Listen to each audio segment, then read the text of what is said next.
Assalamualaikum warahmatullahi wabarakatuh. Hai teman-teman, kita belajar lagi organ pencernaan manusia. Sebelum kita mulai, marilah kita awali dulu dengan basmalah bersama-sama. Bismillahirrahmanirrahim. Organ pencernaan manusia dimulai dari mulut, kerongkongan, dicerna di lambung, diserap usus halus, dan mengalami pembusukan di usus besar, lalu dikeluarkan di anus. Ini dia ya teman-teman, silahkan diperhatikan. Nah, untuk urutannya ini ya. Kita awali dulu dari mulut ya teman-teman. Di dalam mulut ada gigi, lidah, dan kelenjar ludah.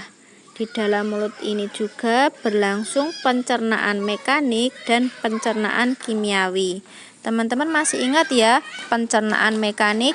Pencernaan mekanik itu berupa gerakan fisik yang dibantu oleh gigi dan lidah. Sedangkan pencernaan kimiawi dibantu oleh enzim, yaitu di sini dibantu oleh kelenjar ludah yang menghasilkan enzim petialin. Kita bahas bagian-bagian dari mulut dulu ya teman-teman. Yang pertama yaitu gigi. Gigi berfungsi mengunyah makanan menjadi halus. Karena sudah halus, maka enzim-enzim pencernaan akan bekerja lebih mudah dan lebih efisien. Ada 4 macam gigi manusia, yaitu gigi seri, gigi taring, gigi geraham depan, dan gigi geraham belakang. Masing-masing gigi mempunyai fungsi masing-masing. Gigi seri berfungsi untuk memotong makanan, gigi taring berfungsi untuk merobek makanan, dan gigi geraham berfungsi untuk melembutkan makanan. Organ mulut yang kedua adalah lidah. Lidah berfungsi untuk mengaduk makanan di dalam mulut. Yang kedua, membantu mendorong makanan atau menelan. Yang ketiga, alat pengecap atau indera perasa. Di lidah kita bisa merasakan 4 rasa, yaitu rasa manis, asin, asam, dan pahit. Nah, ini dia teman-teman, letak rasa di lidah kita. Di ujung lidah kita bisa merasakan rasa manis, sedangkan di samping lidah itu bisa merasakan rasa asam dan asin. Sedangkan di pangkal lidah bisa merasakan rasa pahit. Selanjutnya yaitu kelenjar ludah. Kelenjar ludah menghasilkan ludah atau air liur atau saliva yang fungsinya membasahi atau melumasi makanan. Di dalam kelenjar ludah ini menghasilkan enzim petialin teman-teman.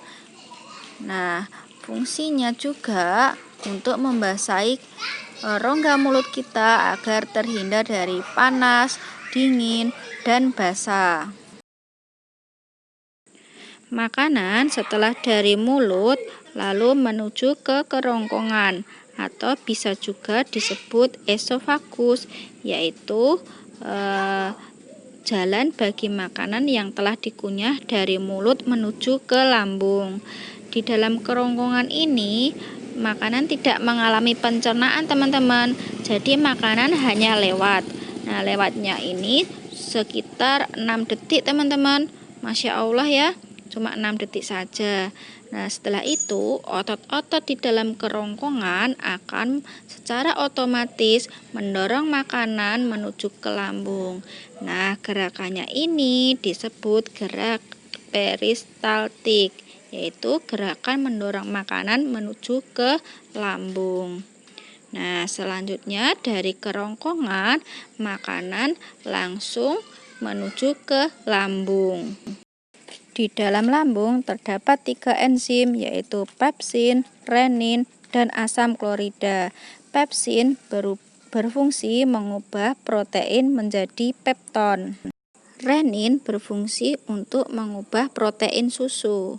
Sedangkan asam klorida berfungsi untuk membunuh kuman penyakit yang masuk bersama makanan. Selanjutnya, makanan langsung masuk ke usus halus. Di dalam usus halus ini terjadi penyerapan sari-sari makanan.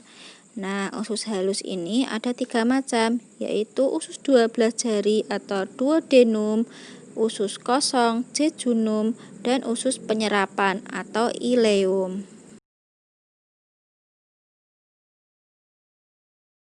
Dari usus halus, kemudian makanan langsung ke usus besar. Di usus besar ini terjadi pembusukan sisa pencernaan menjadi feses yang dibantu oleh bakteri Escherichia coli atau bakteri coli. Usus besar ini terdiri dari bagian yang naik, yaitu dari usus buntu atau appendix, kemudian bagian mendatar, dan bagian menurun, dan terakhir di anus. Organ terakhir dari pencernaan manusia yaitu anus. Anus merupakan lubang pembuangan feses. Sebelum feses dibuang ke anus, feses akan disimpan dulu teman-teman. Tempat penyimpanan feses sementara ini berada di rektum. Nah, itu tadi teman-teman, pencernaan manusia dimulai dari mulut dan berakhir di anus. Sekian pembelajaran dari Ustazah akhiri. Wassalamualaikum warahmatullahi wabarakatuh. Tugasnya Ustazah lampirkan ya teman-teman.